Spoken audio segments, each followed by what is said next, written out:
4 years of delivering food and or people, this is what I've learned. So if you're a new DoorDash driver, Uber Eats, Grubhub, whatever, you're getting into the gig economy, if you're thinking about it part-time or full-time, you're gonna wanna watch this video because these are things that I've learned that's gonna help you out when you're out there. My name's Mr.BetonYou. We work the gig economy on our time to make money and hit our financial goals and otherwise. And we do daily content. If you're new here, let me know in the comments. I'm getting ready to pull up to Bob Evans right now and pick up this order, but I want to give you guys about 5 things that I've learned that might be helpful for you. First thing you got to kind of know is this kind of work is not always going to be fun. You're not always going to make good money, and you're not always going to want to do it. While it is not a W-2, it kind of feels like a W-2 a lot of the times. Let's talk about that. Well, here's that order. Well, let's talk about why it's freedom, but it sometimes isn't. You might have came to this gig economy, food delivery, rideshare space, thinking you were going to have all this freedom, flexibility, you're going to make a ton of money, everything's going to be great. That's not going to be the case sometimes.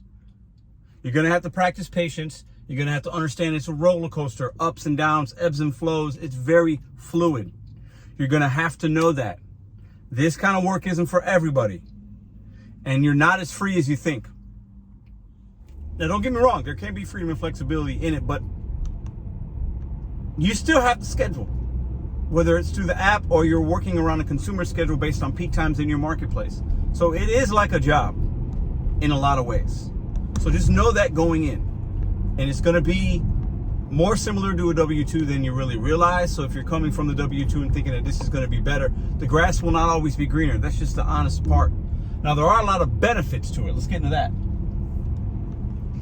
The opportunities can be endless if you're in a good market.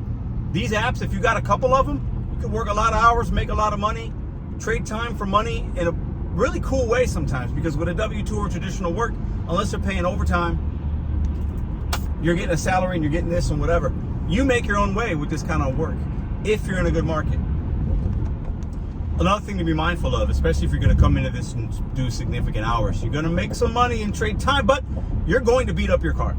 Something will happen a lot quicker than if you didn't decide to do this type of work. You're going to need brakes, rotors, tires, battery, starter, alternator, whatever. You're going to be in and out of your car, beating up the inside of your car a little bit. Your car is going to smell like food. You're going to spill little drinks. It's going to happen. You are going to beat up your car more than you even realized in the beginning. Take note of that. Prepare for that. Save for that. Have proper equipment, because it will happen. Your car will not like you at the end of your time of doing food delivery or passenger delivery. Trust me. And really the number one thing, and I saved this for the middle of the video because you're going to have to remind yourself of this. I have to remind myself of it. I've sometimes let these people get my energy. These customers, most of them do not care about what we make, how we do it. They just want their food. They paid a premium price, a service fee, a delivery fee, a regulatory fee, and maybe even a tip. They paid inflated prices for the menu item already that they're getting, or items that they're getting. At the end of the day, they're paying double than if they went and got it themselves. Consumers are already stretched thin. They don't care about you. Some will, and they'll leave you a nice note, an extra cash tip. Really, really, really thank you. That's not normal. Most people, we are like a robot to them. We're faceless. We don't even see the customer. They don't care about you. Look at everything from a dollar perspective. Don't have emotions about it. Don't have feelings, because these customers do not care about you and I. A large percent of them don't even know that we are independent contractors, that we're not employees. Some of them think that if they order something from Walmart, it's a Walmart employee bringing it to them. They're so used to getting things from Amazon, FedEx, UPS, the mailman. They look at us like, oh, these guys are doing all right. They're fine. I don't need to do this. I don't need to do that. I don't need to give them a gate code. I don't need to do this. I don't care they live on the 4th floor and I ordered 5 cases of water, because you will have that. These customers don't care about you. Take your emotion and feeling out of the gig work, because the customers have. They just want their burgers. They want their fries, their pizza, their sushi, their cases of water, whatever they're ordering. They want their Sephora. They can get stuff from all over. Target. They just want you to bring them their stuff. They don't care about anything else. The less communication you give them, unless you need to, the better for you. Trust me. They don't care about you. The apps also don't care about you. You are a number. You are not a person. Merchants will be situational. You're going to run into a lot of good ones, a lot of bad ones. Take mental notes, physical notes in your phone or whatever, in your notes pad, where I like to go, timing of things, this, that. Make sure you're building good relationships with the merchants, because they're also about their money and about their business. And they see so many Dashers, so many Uber Eats drivers, so many Grubhub, so many Spark drivers. They see so many that are both good and bad. You're also just a number. You are irrelevant to most. But build good relationships with the ones that you want to continue to do business with, and don't give your time to the ones that aren't good. That will save you a lot of stress and money and time in the long run. Be prepared to have your daily goals, and be prepared to not hit them sometimes, and be prepared to adapt, realign, readjust the goals, make it up a different day. If it's not happening and you're trying to make $100 and it's just not happening, take your ball and go home. Make it up another day. If the orders aren't out there, don't sit in your car in a parking lot for 30, 40 minutes, an hour waiting on something. Your time is precious. Do something else. Know that if the orders aren't coming in, it's time to turn off the apps. You'll thank me later. Because there's nothing worse sitting around getting frustrated when you're not making any money.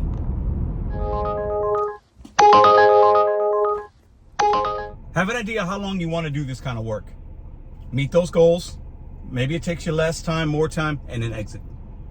Get your money, get your profits, and leave. Don't get sucked in with the apps. They can suck you in. You'll have good days, bad days, great days, and it can become addicting for some.